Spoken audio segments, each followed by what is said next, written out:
behind the voice and the people behind Clinton. Well, of course, Bush had just shut down the protocol, so it wasn't going to be that difficult. I said, what's in it for us? He said, Clinton wins. He's going to nominate Jocelyn Elders for Surgeon General. The first thing she's going to do is saying, we're not sure if medical marijuana works or not, but we're never going to know unless we have patients that we really can study. So we're going to reopen the compassionate care protocols. We're going to be the compassionate party. Yeah, I've heard that before. Now I am getting skeptical. Well, you can talk to Jocelyn Elders. Well, I talked with her personally. Okay, I think she was in Arkansas, some hospital in Arkansas, something I called, I don't know. Anyway, she tells me exactly what's going to happen. Sure enough, Clinton wins. Sure enough, he nominates Jocelyn Elders for Surgeon General. We think, we've got it. The first thing she does is she stands up and says she thinks all drugs should be legalized, completely polarizing her issue and our issue. Second thing she said is she thought masturbation should be taught in schools. Well, needless to say, Clinton never did anything for us at all. The compassionate care protocols never got reopened. So now here comes California 1996. Again, I'm against state laws. Okay? However, the Fed, you've had your opportunities. You've blown it. At least the states are taking away the crown from their patients. So now California, then Washington, then Oregon. Well, this was getting to be fun for me because now we were actually winning. We were actually getting somewhere. Okay? And now we come to Montana in 2004.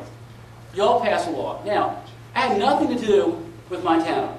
I didn't do radio shows like I did in other states, you know, and try to help it along. I didn't. Y'all did it yourself. To my knowledge, I don't really think many people came into this state. Y'all did it yourself. Very good.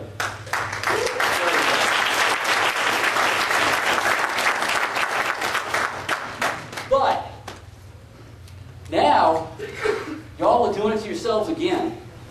Only the other way. Okay? You've taken a good thing and you've dirtied the water.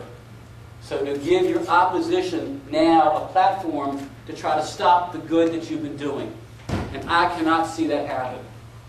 Now, we've got a great majority of people in Montana here that seem to me to be very, very well educated,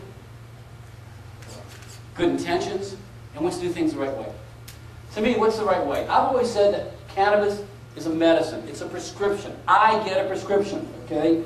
Unlike y'all, mine is a prescription, okay? Just like insulin or anything else. My doctor and 2 other doctors are the only 3 doctors in the United States that can write a prescription for this. Now, I haven't taken morphine or any other drug since 1990. But let's just say the 3 of us right here, we want to get OxyContin. Okay?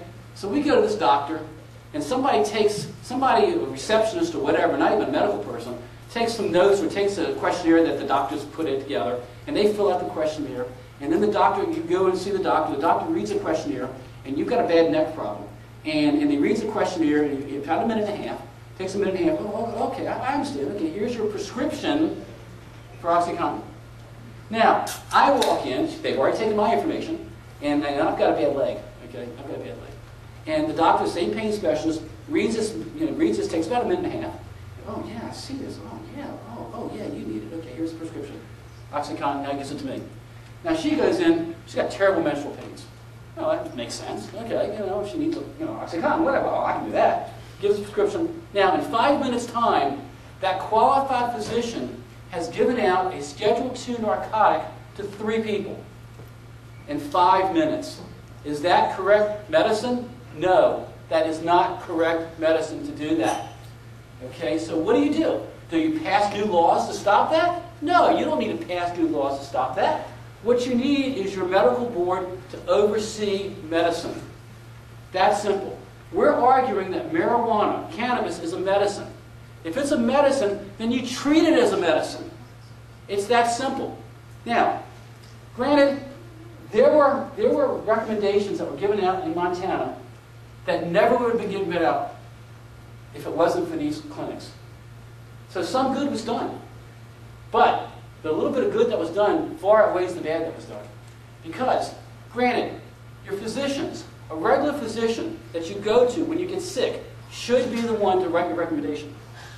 Then take care of you. But they don't want to do that. Because A, they're scared. B, they didn't learn this in medical school. They learn how to do this and to give you this pill or do this and give you that pill. That's accepted. It's accepted medical practice, but medical marijuana, medical cannabis? No, they didn't learn that.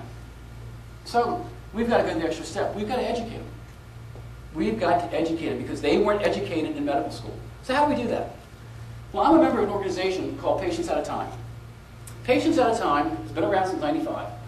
Every 2 years, we hold a conference. We bring in the top scientists, doctors, nurses, patients from around the world. From around the world to present what they've discovered, what they're working on in the cannabinoid system. These are the doctors, our doctors, who've discovered the cannabinoid receptors, then the cannabinoid system. Okay, these are the scientists, these are the doctors, this is our organization. Every 2 years. Now, federal government says marijuana is not a medicine. Keep that in mind. Federal government says it's not a medicine. No way. Okay. However, every 2 years we hold this conference. Any doctor that wants to attend, the AMA, the American Medical Association, sanctions that doctor to get CE credits for his medical studies. Well now, if the federal government says it's not a medicine, why is the AMA giving medical credits to a doctor to hear about this? I don't know. American Nurses Association, great organization. Well, gee, they do the same thing. Isn't that amazing? Even though it's not a medicine, the ANA allows nurses to attend this conference and get CE credits for medical use? Gee, I wonder why they do that. And then, God forbid, the doctor can't get to the conference because, like our last conference, let's see, where we've been to California a couple times. We were just in Rhode Island. That's where we were recently. And, well, they couldn't attend it. Well, that's okay. If you can't attend it, you can go to either our website, medicalcannabis.com, or go to University of California, San Francisco, their website. And you can download our medical conference, and doctors can pay a fee, a cheaper fee than they would for other CE credits, and they can get CE from online. Well, gee, isn't that amazing? Doctors can get CE credits online for medical use, nurses can get credits for medical use, AMA sanctions it, ANA sanctions it, but the federal government says it's not a medicine. There's a problem there, education. That's what this organization is about. So when you go to your doctors who don't want to give it, that's when you try to tell them, hey, the AMA, the ANA sanctioned this conference. They sanctioned education of this. You might not have learned it in medical school, but they sanctioned this. Therefore, before you tell me that this doesn't work, be a doctor. Look into the research. Look into this. We can put you in touch with the top clinicians in the country, in the world for that matter. So if you're not sure about this and you want to learn more, we can necessitate that. We can do that. That's what Patients at a Time stands for. Okay, Patients are at a time. We've got to change the laws, which is what y'all did in 2004. So I don't want to see it go backwards. The opposition brings up as far as in the workplace.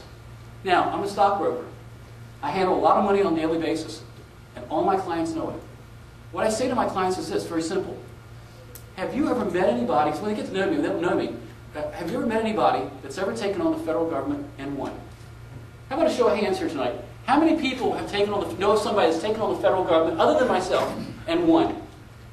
Anybody know anybody? One person in this whole group. So it's very rare. Well, that's when I tell the people, you know, I've done that. I've taken on the federal government. I've won. If you want that expertise that I use, that I just take on the federal government, how I use my investments, then you want me for a broker. If you don't, I understand. In the workplace, I get no euphoric effect. I'm able to do this. Now, other people do get a euphoric effect, and they're in the workplace. The law says this, and 3 state Supreme Courts have held it, that if an employer wants to fire an employee for having metabolites in their system, they have the right to do it. Period. No questions of ifs, ands, buts about it. You're wasting your time if you go to court to fight this, as of right now. Because federal law supersedes state law. And federal law says that it's illegal. However, what I want to say to employers is this. Most patients, whether they're taking OxyContin, whether they're taking cannabis, whatever they're taking, are very usually responsible patients. The prescription says, don't operate dangerous machinery until you understand how this affects you. Well, the same thing works with cannabis, and people are smart enough to realize that. They're not going to put themselves in jeopardy or in harm's way. If it affects them, some people, man, they smoke a joint, they go, whoa, man, I am wasted. Well, they're not going to say, well, I got to leave for work in 15 minutes. Let me go smoke a joint. and get wasted. You know, they're not going to do that. And to the employers, you don't have to worry about an employee abusing this. Vice versa, there are some people, such as myself, who don't get any euphoric effect. So therefore, half hour before they go to work, it might just be the best thing medically for them. It might take the edge off of what's wrong with them, and they have a much better productive day at work. So each individual has to be decided upon. But there has to be substantial reason for, I think, an employer to go against an employee just because they have metabolites in their system. There has to be a reason, not just a standard drug test or something on that work. It just shouldn't be that way. But it is. Now, I try to come across as not the long-haired hippie. Okay, you see, I'm dressed. When y'all go to meet representatives and fighting your own battle, I always profess to people that you need to look better than the people you're talking to. Okay, what that means when you go somewhere, and again, I know this is a more rugged area to where your coat and tie isn't as important as, say, in New York City or Miami or Fort Lauderdale. I understand that, okay? So again, as long as you look very presentable. But do me a favor. You're representing me. Okay, I've fought long and hard to get to where we are today. You're representing me. Don't go in a tie-dye t-shirt. Don't go with a peace sign on. You don't need that because you have opposition. They're going to say, that's why we're against you. Okay, understand something. We in this room are at an A. Okay, in the alphabet, we're an A. The people that are against us are at Z. Okay? You are never going to get them to come to A, or it's very rare. What we need to do is get them to M. We need to get them in the middle. And what that entails is this. The other side talks about, and we do too, we shouldn't, we talk about the war on drugs. War on drugs. Sounds good, war on drugs. A war means somebody wins and somebody loses. Okay, we don't want anybody to lose. That's not what we're here for. We're here for the patient. That's what we started this. That was the whole advocacy that Bob Randall and I started this, is for the patient. As Jim said, this is a patient issue.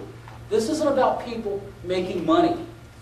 This isn't about people seeing how many people they can run through a clinic charging $150 an hour, $150 per person, and see if we can run 75 patients through here today. It's not about that. Okay, granted, you might have helped some of those patients get recommendations they wouldn't have gotten otherwise. But overall, the damage that's done puts us 4 steps back. Okay, and that can't be done. When we talk about medical cannabis, we represent the entire movement. Everybody. You're not just representing yourself. That's vital.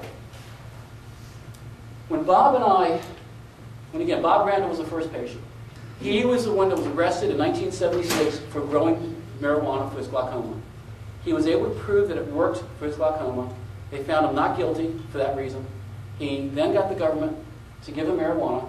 And what did he do? Did he go home and sit down? The government told him to. The Fed said, we're giving it to you and nobody else is ever going to get it. Now go home and shut up.